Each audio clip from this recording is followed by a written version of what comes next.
Some moments in nature arrive without warning.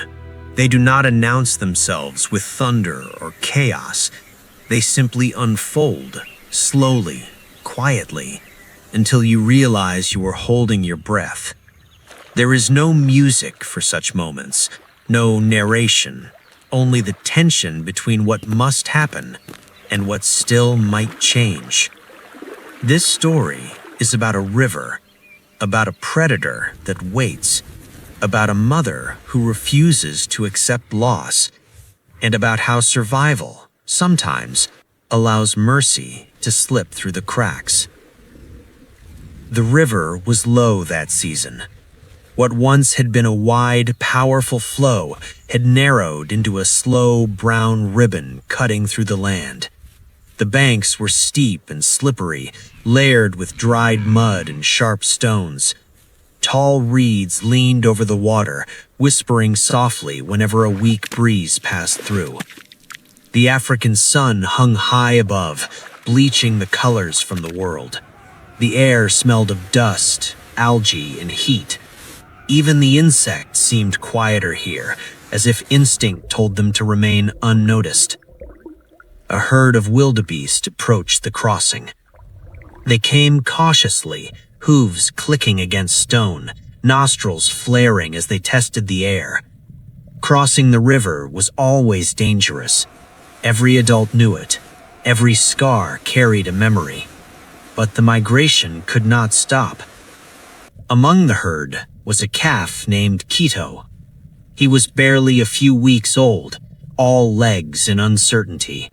His movements were awkward, his steps too long or too short, his balance unreliable.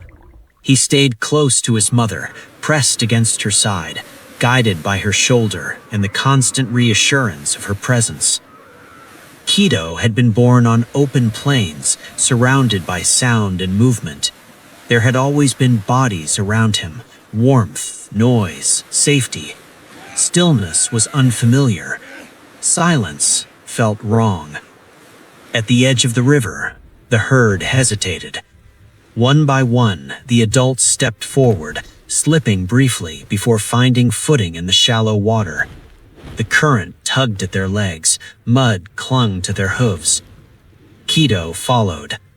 At first, the water felt cool and pleasant against his skin. He splashed clumsily, surprised by the way the river pushed back. His mother stayed close, nudging him forward, steadying him when he stumbled. But halfway across, the river changed. The bottom dropped suddenly, the current tightened its grip. Keto slipped. For a moment, there was only confusion, water rushing into his mouth, legs flailing, the world tilting sideways. His cry came out sharp and broken, swallowed almost instantly by the sound of the river. And beneath the surface, something moved. The crocodile had not eaten in weeks. He lay buried in mud near the bend, only his eyes visible above the waterline. His body was massive, ancient, scarred by years of battles and hunger. Stillness was his weapon. Time meant nothing to him. When the vibration reached him, the erratic thrashing, the high-pitched panic, he did not hesitate. The water exploded. His jaws closed around Keto's leg with terrifying precision. There was no roar, no warning, just force, just inevitability. The calf was pulled under. The river turned violent. Mud and water churned together. The herd surged forward in panic, hooves pounding, bodies colliding, as instinct screamed one command: escape. But one animal did not run. Keto's mother stopped. She turned back toward the river, eyes wide, breath sharp. She saw only fragments, splashing water, a brief glimpse of her calf's head, the surface closing again. She charged. Her hooves hit the bank with desperate speed. She plunged into the water without slowing, driven by something deeper than fear. The current battered her chest. Stones cut into her legs. She screamed, a raw, broken sound that tore through the air. The crocodile dragged Kido toward deeper water, rolling slightly, testing his grip. The calf's movements weakened quickly. His small body fought against a force older and stronger than anything he could understand. Then, the mother reached them. She rammed the water with her body, striking blindly, wildly. Her hooves connected with armored scales, once, twice, again. The crocodile released for a fraction of a second, just enough. Kido surfaced, gasping, his eyes unfocused, his body trembling. The crocodile struck again, but now the herd was turning back. Dozens of wildebeest crowded the riverbank, stamping, snorting, splashing into the water. Their presence changed everything: noise, vibration, confusion. The crocodile let go.